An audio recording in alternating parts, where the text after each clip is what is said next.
Good evening, SMV. This is Satellite Media. Let us quickly look at how Tinubu have broken the ladder that he used to climb into Aso Rock. Well, currently, all indications show that Tinubu is rapidly losing popularity across board, across every sector of the society as we look towards 2027.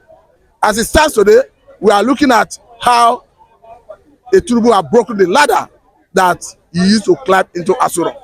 We understand that before the election, Tinubu had a very good relationship, very close, intimate relationship with former governor of Kaduna State. I'm talking about Nasir El-Rufai and the current chairman of APC, who, of course, is a former governor of Kano State.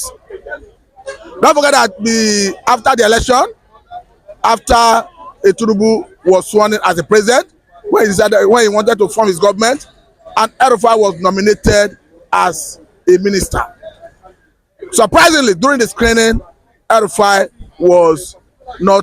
couldn't make it through the screening to become a minister of the Federal Republic of Nigeria under this current administration.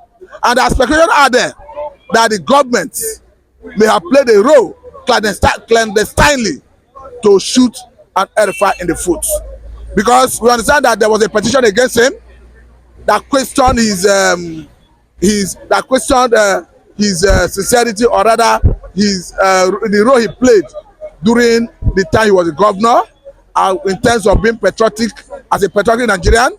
But there are insinuations in some quarters that the powers at the center may have played that game to ensure that an El-Rufai is not given such position, knowing that an El-Rufai is a political heavyweight and a strategist who will at any point in time know how to wrestle power if he is empowered with some level of authority in government.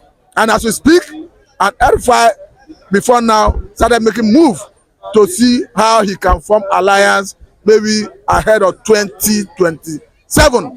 We are seeing when he started meeting with other opposition political leaders, before we saw his own state governor pushing for probe of his administration.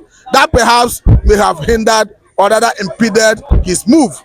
But I don't think that will in any way stop his intention to form alliance with other political heavyweights in other political parties. Because it stands, as we move close to 2027, we are gradually seeing a situation where Tinubu will likely start looking towards the southeastern part of the country to form a fresh alliance. We understand that Tinubu did not measure well in South in that last election. He didn't measure well in the southeastern part of the country. And now that the North is gradually rejecting him, perhaps he may look at South or Southeast as a new marriage, since the marriage he had with the North is collapsing as we speak. Even the current chairman of APC, though he have denied, recently the news was awash, the whole media place was awash with his intention to run for presidency come 2027.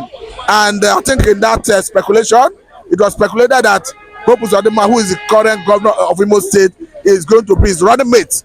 Though he has come out to refute it and say that it is perhaps mischief makers who are trying to cause disaffection between him and the president. But there is a saying that in every rumor there is element of truth. Who knows if actually there could be element of truth in that regard.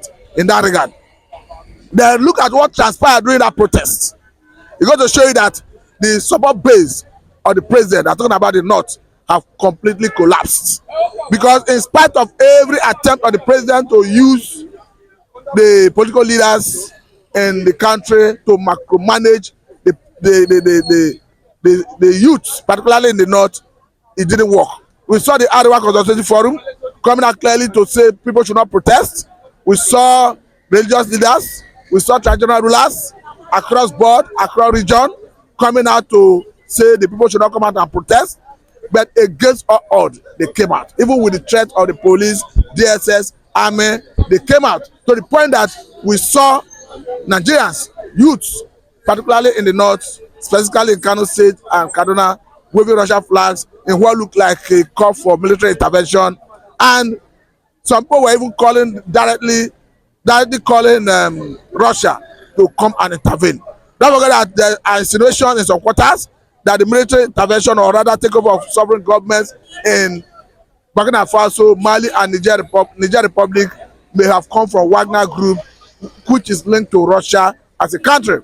So for now, I don't know how the president hope to manage the situation, but one thing is clear, that Nigerians are already losing hope in the president, particularly the northern youth are no longer comfortable with the way the president is handling issues, and I don't think the president can have a good show in the north if election is to take place now or in the future, except Mr. President is able to redeem his image by way of bringing dividends of democracy to the people. But currently, as we speak, the people have completely lost confidence in the ability of Tinubu to redeem the country, or to survey the country, or to make things work.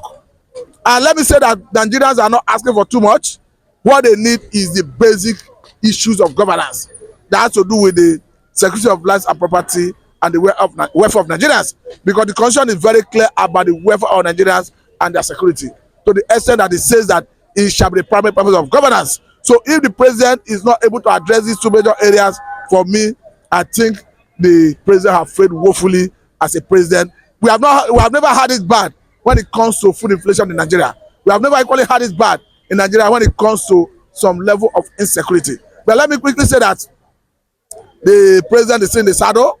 I don't know how he hopes to redeem his image, but if he's not able to do anything in the positive direction, I want to tell you that I don't think Southeast or South will welcome him in forming a new alliance if they not eventually reject him like the way they are already rejecting him. So let us watch and see as the events unfold itself. I'm Mr. Matthew and this Settler Media. I must say a very big thank you for your time.